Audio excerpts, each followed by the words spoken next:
that in order for me to be a man, I got to know how to support a woman. Something is wrong with brothers who don't know how to support a sister. It was a sister that raised you. It was a sister that taught you how to read. It was a sister that taught you how to bathe yourself. It was a sister that raised you when other people were not around. It takes a real man to support a real woman, and I'm so glad I got some real men in this building who are not intimidated by educated women. You so sick. Not intimidated by articulate women, who are not intimidated by women who are anointed to lead. Fuck you. And he goes.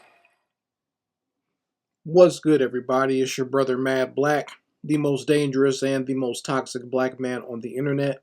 And I am black up in your face again with some more pro-black commentary. So,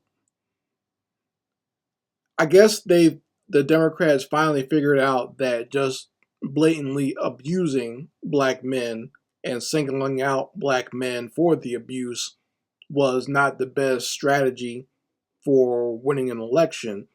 So at the last minute, that just like doing your homework or doing your book report the night before it's actually due, the Democrats have decided that they're going to do something for black men and offer something to black men in order to get black men's vote for Kamala Harris. And Kamala came out with this plan for black men. And it's been talked about over and over again by everybody out here. And when I saw it, well, first of all, before I even read through it, the first thing I said when I even heard that she was doing this, when she was talking about this economic opportunities for black men, I was like, that's very disrespectful. That's almost more disrespectful than the abuse and the harassment that has been going on from the Democratic Party towards black men. The fact that we as black men are an afterthought, that we as black men's vote has been taken for granted. Like you just assumed you're going to get our vote, and then when you find out that we're not going for you, you attack us. But then all of a sudden it's like, oh, well, maybe we can throw you Negroes a bone, right? We'll give you some scraps off the table. We've been talking to everybody else. We've been making inroads to everybody else and promising other groups and other cultures and other social groups these tangible gifts. But now maybe we'll get around to giving you a little something here, right? That's what it felt like to me when I heard of it, right? And then I actually went to go read what this offer was, and there's nothing to it. It's nonsense. It's gobbledygook. It's just political theater, basically. There's nothing to it. It's stuff that, for one thing, it's stuff that she was already planning on doing anyway. She just put the name black men on there. Like, it's almost like as if someone plagiarized something that they got from somewhere else. Like they took something that they downloaded from the internet and they just replaced everybody with black men. You know what I'm saying? Like they just took everybody out of the text and put black men in there. And that's basically all they did. Now they're making it seem as if these policies that they were really gearing towards everybody else, that they were also gearing it towards black men. So once again, this is not specific tangibles for black men or for the black community. It's something that's really going to be for everybody, but they're claiming it's going to help black men somehow, right? Somehow, some way. And it's nonsensical stuff that really doesn't matter in a long scheme of things, as far as talking about they're going to help us with cryptocurrency and Bitcoin and digital assets and legalizing recreational marijuana. That's what you Negroes want, right? You Negroes want to smoke weed and talk about cryptocurrency and Bitcoins. That's what you Negroes want. We'll give you Negroes that. Like, even the stuff like launching, what does it say? for number 4. I'm trying to read it right now. It's in small text, so let me blow it up here.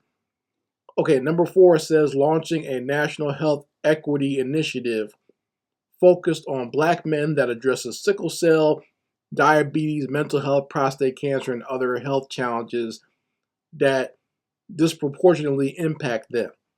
Now, all these other things, other than like sickle cell, a lot of this other stuff can apply to almost everybody, and I'm sure it's not just going to be Black men getting that either. So it's like, even with that, this is not something that we even ask for, right? Why does the government need to even get involved in that? If you help us out economically, we can handle that other stuff, because then that way we'll be able to afford our health treatments, right? We'll be able to go out there and get that treatment for prostate cancer, or be able to diet better because we'll have the economics to do so, right? If you just give us the reparations we ask for. And reparations will take care of all this stuff, but you see, they don't want to do that. They want to see as if they can fix the problem. Now, everyone else gets cash money. Ukrainians get cash money. Dollar bills, y'all. Israel gets cash money and weapons. Who else? Palestinians get cash money and weapons. They even tossed some money to some of these immigrants that are not even supposed to be here. They're not getting an initiative to help their health problems. They're getting cash money. Cash money and places to live, you see, and job opportunities. You see that? So when it comes to other groups of people, these Democrats, they got money for everybody else, right? They can just break off stacks of cash to everybody else. But when it comes to us, they want to try to appease us with some of this nonsense. And the only thing I have to say to Kamala is too little, too late. All right? And the truth of the matter is, to all these psychopaths and shills out here who are stomping for Kamala and who are attacking Black men and saying, wagging their finger at us, saying you better vote for Kamala, or there's something wrong with you Black men for not voting for Kamala, right? If you want to look at anybody who's responsible for the lack of support that Kamala is getting, it's your fault. All right? These people need to start looking in the mirror and start blaming themselves, because it was these people who decided that they were going to vote blue no matter who. It was these people who decided to even elevate a weak-ass politician and a weak-ass candidate like Kamala Harris. Because let's be honest, let's just talk plain old politics. Let's just get out of the racial aspect of it. I know that's hard on this channel, but let's get out of the racial aspect of it and just talk straight up politics. Kamala Harris is a weak candidate. She always has been. All right? That's why she lost in her first bid to become president. That's why she lost. That's why she was taken out immediately. In fact, she didn't even get out of the first round, really, when they were doing that first primary. That's why they didn't even waste time trying to have a primary this time, because they knew she would be taken out of there. People don't want her. She's not a national candidate. She's not a federal candidate. She's good for a region. She's a good regional candidate, and that's probably as far as she's ever going to get. I mean, even that was almost a fluke, because she slept her way to the top. Let's just be honest about it. All right? All of her credentials come from her laying on her back. So, the fact that she even got as high as she did all the way up to the Senate, that in and of itself was a miracle. But let's talk about when it comes to being a federal candidate, as someone who's a federal choice, someone who's going to run for a national seat. She was appointed to that. She was appointed to the vice presidency to help out Joe Biden, because he was coming off looking like a scumbag because he got caught up in the Me Too movement. All right? He was coming off as a pervert and a predator, so they put a woman in there with him to give him some credibility. And Kamala, she, even though she criticized Joe Biden for those very same things when she had debates with him, She decided to get rid of all that.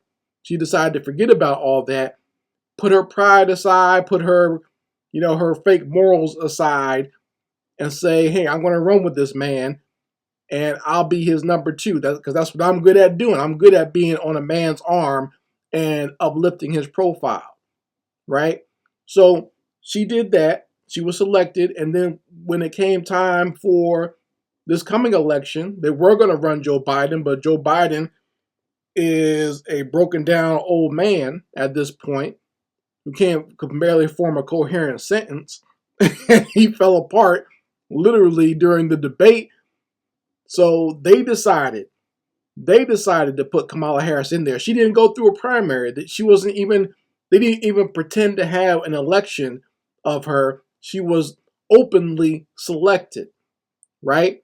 So, that shows right there just how weak of a candidate she truly is. And anyone who thinks anything else is out of their damn mind, or just a shill, someone who's paid to pretend that she's some sort of powerhouse candidate. The woman barely showed her face for the last 4 years, but now all of a sudden she's this powerhouse candidate. Get out of here with that, right? But, they still got some Negroes out here still trying to attack black men. And I really think it's time that, if you haven't done it already, I've been taking account of all this. But if you haven't been making a list of all these Negro celebrities and shills who have been stomping for Kamala Harris and attacking black people, especially attacking black men that don't support her, you need to start doing so right now. Okay? I've been keeping a list of all these Negroes because I'm not going to let them get away with this ever again. Anytime they open their mouth from now on, I'm going to remind them of who they attacked, or when one of these Negroes gets in trouble, because it's always going to happen, when white supremacy decides to throw these Negroes away and throw them in the trash, and these coons have their expiration date. I know what's coming, but I want to make sure I have a catalog of them and an account of them for when they come begging the black community for help. All right? I know it's going to happen, because that's just what happens, okay, in this society. But these Negroes, they never get it. They keep doing the same thing over and over again and expecting things to be different for them somehow, right? But, when they come back begging for help and they come back crying for the black community, I'm turning my back on them and saying, hey, Negro, do you remember when you were wagging your finger at black men saying that, black men ain't SHIT because we're not supporting Kamala Harris? When you were threatening black men and all this other nonsense, remember that? So please make sure you keep account of these Negroes. And I guess, what's his name? What's that pork chop pastor's name? Jamal Bryant. I guess he got the memo late that you have to browbeat black men, because he just did it recently in church. Out of all places to be talking about politics, he's in church doing it. But I guess, the black church nowadays, especially these mega churches like New Birth, that's all they do anyways. They're just one big political circle for the DLC. The DLC pays these black churches to stomp for them, which goes completely against what church is supposed to be about. And all these pastors who do that are going to burn up straight in the flames of hell for doing so. You thought it was bad when those pastors were laying hands on Donald Trump. It's just as bad for these black pastors who are stomping for the Democrats and Kamala Harris. You Negroes are going to burn with them too. Okay? So, these black churches, especially a place like New Birth, the home of Eddie Long, the child molester. For those of you who forgot about that, I don't forget about that. I was living in Atlanta when that happened. All right? When Eddie Long was getting called out for messing around with the boys, for messing around with little boys and whatnot, taking them on vacation with him and posing in biker shorts and whatnot. Yeah, I remember that. And his ass passed away probably from an STD, but they made it seem like it was cancer. Yeah, it was cancer of the butthole probably. But he went away. He went off and flew straight down to hell with the demons And then Jamal Bryant stepped in to be the new pastor of this church. And he's just as much of a scumbag as Eddie Long was. And this fool had the nerve to be out here attacking black men in a sermon. Now, you're supposed to be a pastor. You're supposed to be a man of God telling us the word of God. But then you twist that sermon to talk about some goddamn political race. Like, Negro, what kind of sick mess is going on with these fools here? I know what it is. I know it's all about the money. Because that's all these Negroes care about. They're just, well-paid pimps. They're pimping their congregation, right? So they're pimping their congregation and they're passing them off to the Democrats. They're getting money from the congregation. They're getting money from these political campaigns, right? And this Negro had the nerve to get up there and talk trash to black men. Let's listen to what he had to say here, because I want to play this and kind of go through it real quick. It's not that long. It's not that long, so you won't have to throw up in your mouth while you hear his nonsense. But let's listen to a little bit of it. And they got AKAs and all these other funky sorority women in the audience celebrating this bullshit. So let's listen to what he has to say. Listen to what this scumbag has to say. Sister. It was a sister that raised you. It was a sister that taught you how to read. It was a sister. No, Negro, that's not true. Okay? See already he's bullshitting. All right? There are black men out here who had black men in their lives. I'm a black man who had my father and my grandfather and even my stepfather, right? Even after my parents got divorced. I had men in my life that taught me these things. I wasn't taught everything by a woman, all right? Not to say that my mother did nothing or that my mother never taught me anything, but let's stop with this whole thing. I wasn't raised by a single mother, all right? There are black men out there like myself who had their fathers in their life, who had fathers out there who taught them things. My grandfather taught me how to read because I used to read the newspaper with him. You see that? Okay? My father gave me actual lessons when I was a child. All right? My father used to read stories to me. And he used to give me actual lessons and help me with my homework. This is not, they make these assumptions out here, and these are black men that should know better. I could understand that this was a white politician or a white pastor making this assumption that all black men were raised by some single mama somewhere, right? But there are black men out here who have their father. And even if your parents are not together, you can still learn things from your father. There are black men out there whose parents were divorced or whatever, who still spent a lot of time with their dad and learned things from their dad, right? My stepfather taught me how to drive, right? I learned a lot of things. My grandfather taught me about guns. I learned these different things from men in my life. It wasn't just my mother there, okay? So that's nonsense already. Let's listen some more. Taught you how to bathe yourself. It was a sister that raised you when other people were not around. It takes a real man to support a real woman, and I'm so glad I got some real men in this building who are not in. Ain't one real man in there. This is why a lot of real black men don't mess with church anymore. Okay? That's another thing my grandfather taught me, to not mess with church, because he didn't go to church. He thought it was a bunch of nonsense, right? Because that's all it is with these Negroes out here hooping and hollering in the church, not actually accomplishing anything. Getting people all emotionally whipped up for nothing, right? Or, well, I guess it's not for nothing now, because these Negroes are being made to go vote for the Democratic Party. But you know what I mean. Nothing's being accomplished there, right? There's no real men there. New Birth is full of homosexuals. I told you it's right there in Atlanta, right? It's full of homosexuals. So as far as like real men, that barely exists at that church. All right? And then you have a bunch of like old men, but it's mostly females. It's mostly women there who have been filled with a lot of nonsense and their lives are in turmoil. And then they go to church and this pastor makes them feel good about being stuck in the same situation over and over and over and over again. That's basically what church has become. It's just like a feel-good session for a lot of black women who are in dire straits, right? So it's ridiculous what this dude is doing here.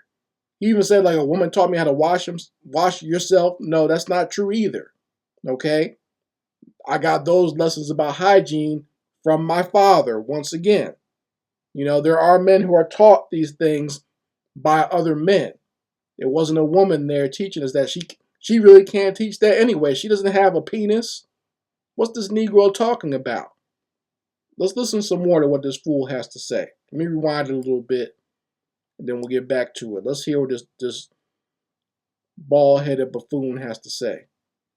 To support a real woman, and I'm so glad I got some real men in this building who are not intimidated by educated women. I'm not intimidated. Shit. I knew that was coming. See, that's what I mean. It's a big feel-good session. He pulled out all the stereotypes. So now if a black man doesn't want to support Kamala Harris, it's because we're intimidated by a strong, educated woman. Black people need to get rid of that myth altogether. That's one of those things that pisses me off when I hear it now because it's so absolutely ridiculous. All right? No black man is intimidated by your degree or your education or your job. We don't care. Damn, how many times do I have to say it? I'm sure other men have said it too. We don't care what you do for a living. That has no bearing on what type of woman you are. I'm sorry to let you hear that. I'm sorry that I've shattered your notion of yourself, but your job, your degree has nothing to do with what type of woman and what type of person you are. Do you understand that? That's your occupation.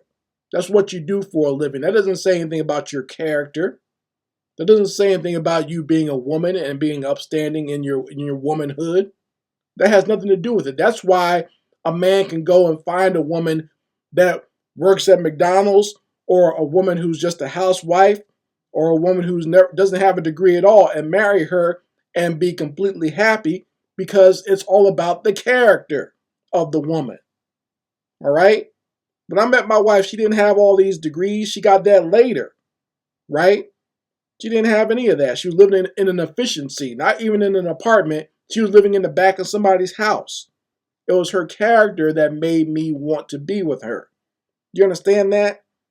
But see, the people don't get that. And then you have these asshole pastors and poverty pimps who fill women's head with that nonsense and make it seem like, oh, this man just don't like you because you educated. Negro, shut up. I can't stand these Negroes, man. Let's listen to a little bit more. By articulate women who are not intimidated by women who are anointed to lead.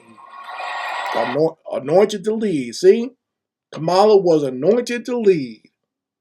Good God Almighty. So God anointed her, right? Yeah, I guess God must have been Willie Brown anointing her in the bedroom, anointing her in the hotel room. I guess that was the anointment that brought her to this place. And anyone who doesn't like that, you can either check the facts, but don't get mad at me. Get mad at Kamala Harris and Willie Brown. Don't get mad at me for saying it. Get mad at her for doing that. All right? This is why it offends me when these fools come out here and compare Kamala Harris to women like my mother and my grandmother. She is nothing like them. I've said this before. All right? My mother didn't lay on her back to get her nursing degree. My grandmother didn't lay on her back to get where she was in life. You understand that? All right? The women in my family have pride, have dignity. All right? They can look at themselves in the mirror at the end of the day. I don't know how Kamala Harris does it. I guess that's why she has that maniacal laugh all the goddamn time, laughing like the damn Joker. sounding like a super villain, laughing and cackling all the goddamn time, because that shows she has a dissociative personality.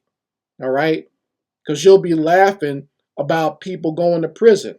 She'll be laughing about locking people up for nonsense. You see? So this is not even a person that is a kind human being. This is a sick narcissist. And she's had all these Negroes feeding into her narcissism, kissing her behind, because I guess she has enough melanin in her skin to pretend to be a light-skinned black woman. And you know how these baby boomer dumb Negroes love them some red bones, right? They're obsessed with that, so they've elevated her in that way. And she's been able to cosplay her play as a light-skinned black woman and get to the highest levels of office. It's amazing to me how Negroes are so obsessed with Kamala Harris and put her on a pedestal, and she didn't even choose any of you Negroes to be her husband. You Negroes love her so much and praise her and say she's a black woman and we love her, and she didn't even choose you Negroes to be her husband. She's not going to make one of you Negroes the first male, even though that's where you Negroes should be at. The way you Negroes are bowing down to her and simping for her, that's exactly where you Negroes should be, in a subservient position as the first punk in the White House. That's where a lot of you Negroes need to be, the ones that are simping out there for Kamala Harris. But let's move forward and let me finish this video because I'm going to go on a rant here. Yeah, this is the nonsense that we have to deal with, folks. This is the nonsense we have to deal with. But once again, I'm not surprised by it. You need to keep a catalog or a list somewhere of these Negroes. People like Jamal Bryant and D.L. Hughley and Roland Martin and Steve Harvey and Ricky Smiley, Luke Campbell, all these Negroes who've been talking out the side of their neck, Spike Lee, talking all this mess and trying to tear down black men and act like there's something wrong with us because we don't want to support Kamala Harris. All right? And once again, this is not an endorsement of Donald Trump. Don't get it twisted here. I just did a whole video about that. I'm not endorsing Donald Trump. Not at all. But the fact that the Democratic Party has told these shills and these political operatives and agents to openly attack black men only. And the sad part is, black men are not even the biggest demographic who are against Kamala Harris. Right? White men, Hispanic men, Indian men, even other groups of women like white women, they're not supporting Kamala Harris either, but you don't see anybody trying to tear them down. They're all putting all their negative focus on black men, right? They even got the damn former president to come out here and attack black men. That's how bad it is and how ridiculous it is. And they're trying to set up, when Kamala loses, that I guess they're going to just blame black men for it. And they're trying to create even more gender war disparities between black men and black women. You got some bubble-headed, foolish black women out here. I guess they got like a chip or something under their wigs or something like that that's controlling them and telling them that they have to automatically support Kamala Harris, right? And that they have to hate black men that don't support Kamala Harris. So it's gotten real sick out here, right? But black people who are in the know, I'll just say to you folks out here, I thank you. People who are in my audience, both black men and black women who have common sense, who I've seen on social media. There's lots of you here who are on the grassroots, who are just regular black folks who understand what's going on, who understand the trickery, who understand that they don't want to support either of these parties out here. Thank you. Well, a big thank you to you folks out here, because you folks are the only ones keeping me sane and also just keeping society sane. I don't know how much longer we can do so because this society is so sick, demonic, and twisted. It's starting to drive us crazy, right? But, I mean, you folks, let me know how you feel about it in the comments section. I'd love to hear what you all have to say. And once again, let me know what you think about Jamal Bryant. And let's be honest about, even if you are a quote unquote Kamala supporter, be honest about her being a weak candidate. Stop acting as if she was a saint sent from on high to run for president, knowing damn well some of you didn't even know who she was. You barely heard from her, like I said, for the last 4 years. She was out doing like little tea parties here and there, right? Not doing her actual job. You barely saw her. But then all of a sudden, because Joe Biden fell apart like a Roblox character, then all of a sudden they pushed her to the front. And now all of a sudden you Negroes are acting like she is God on high, that she's going to save us somehow. No, she's not. Okay? She's always been a weak candidate. That's why she's failed on the national stage before. And you can't deny that. So you folks let me know how you feel about it in the comments section. I'd love to hear your opinions on this. Anyway, Mad Black, and I will be back with my foot on the devil's back.